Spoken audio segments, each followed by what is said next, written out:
Je vous lance une invitation officielle. En première mondiale à Montréal, à partir de demain, vous pourrez voir l'exposition État sauvage où on va présenter les 130 meilleures photos animalières au monde.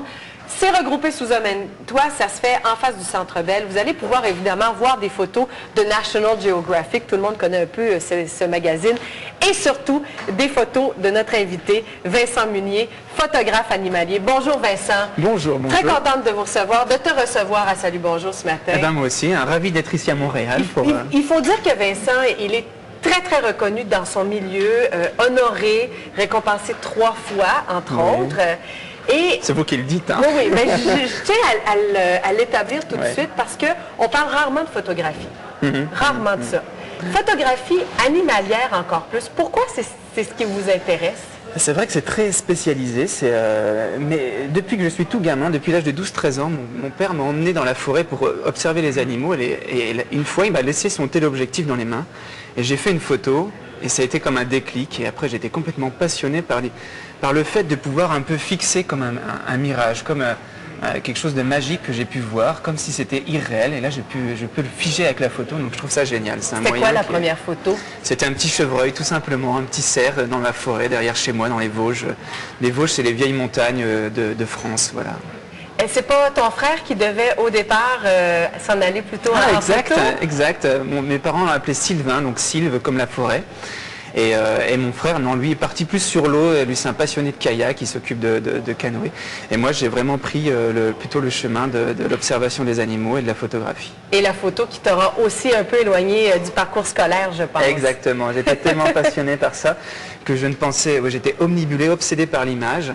Et puis petit à petit, grâce à ces concours de la BBC entre autres, j'ai été contacté par National Geographic, j'ai eu des publications à droite à gauche. Et puis de fil en aiguille, j'ai pu vraiment en vivre, parce que c'est quand même, la photographie animalière, c'est quand même assez spécialisé, c'est un domaine très précis. Quels sont les plus beaux endroits au monde à aller pour prendre des belles photos d'animaux? Moi je suis un grand fan des pays les plus sauvages, donc chez vous, dans le nord c'est magnifique, je suis un grand fan du Canada, de la Sibérie. Le Kamchatka également, c'est une province au fin fond de la Sibérie en Russie qui est fabuleuse, où il y a des ours en pagaille et j'ai vraiment besoin de me sentir bien dans des endroits complètement vierges, sauvages. Okay. Est-ce que tu te places des fois en danger pour pouvoir aller chercher la photo, le cliché intéressant? Ça peut m'arriver, j'essaye quand même d'être le plus attentif possible, mais ça peut m'arriver parce que c'est vrai qu'il y a certains animaux comme les bœufs musqués ou les ours qui peuvent être... Protège le territoire. Oui, qui sont un peu imprévisibles, donc il faut toujours être attentif, mais c'est ça que j'aime bien, c'est qu'on n'est pas chez nous, et il y a une certaine humilité, il faut être un peu en retraite, toujours les observer de loin, ne pas les déranger, pour pas justement provoquer non plus des interactions entre nous, des accidents ou quoi.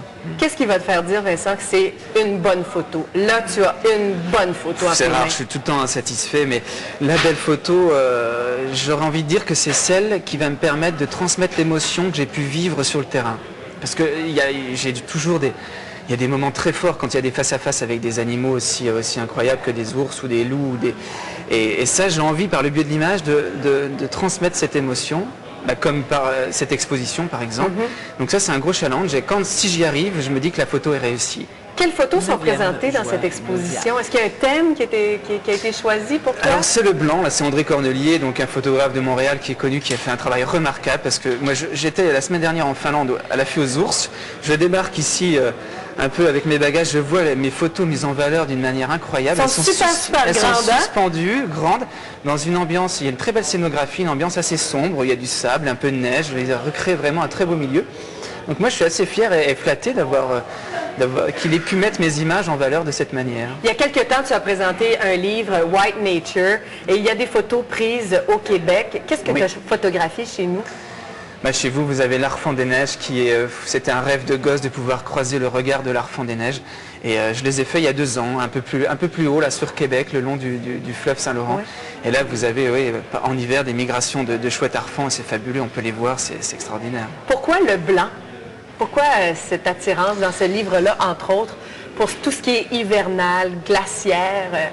Pour plusieurs raisons. Déjà, j'aime beaucoup un peu l'art japonais, les estampes, tout ce qui est un peu épuré. Donc dans mes images, j'aime bien quand il y a peu de couleurs et quand il y a peu de détails, mais juste un petit point, une petite note, un point de ponctuation, ça me plaît. Et puis aussi, je suis fasciné par les animaux qui vivent dans des conditions extrêmes, et donc dans le blanc. tous ces animaux comme les bœufs musqués ou même la petite chouette, l'Arfan des neiges, qui résistent à des températures de moins 40, moins 50 degrés. Et moi, ça me fascine, quoi. Parfait, je ne reviens pas. Nous, on est des Gore-Tex, des grosses doudounes et tout. Alors que non, un peu de plume, il y a des petits oiseaux qui font quelques grammes, qui résistent à des températures comme ça. Moi, ça me fascine.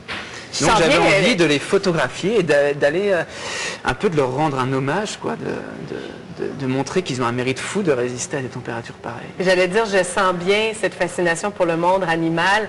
Un jour peut-être des photos d'humains ou pas du tout? Ça m'arrive.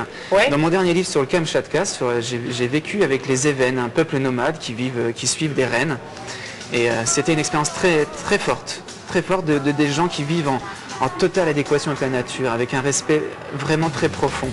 Et du coup, j'ai fait des photos de portraits, j'ai fait un reportage plus ethnologique et ça m'a vraiment beaucoup plu. Et là, j'ai envie d'aller voir d'autres peuplades en Sibérie, les Nénètes. J'ai envie c'est des bonnes leçons de vie, quoi. Donc, d'autres beaux grands voyages qui s'en viennent. Merci beaucoup, Vincent Meunier. Toi, alors, sympa. ces photos, vous pourrez les voir et les photos de d'autres aussi. Je vous dis, c'est les 130 plus belles photos au monde qui sont présentées à Montréal, tout près du Centre Bell. Vous ne pouvez pas les manquer. Et cette exposition, qui est une première mondiale, sera là jusqu'au 7 septembre.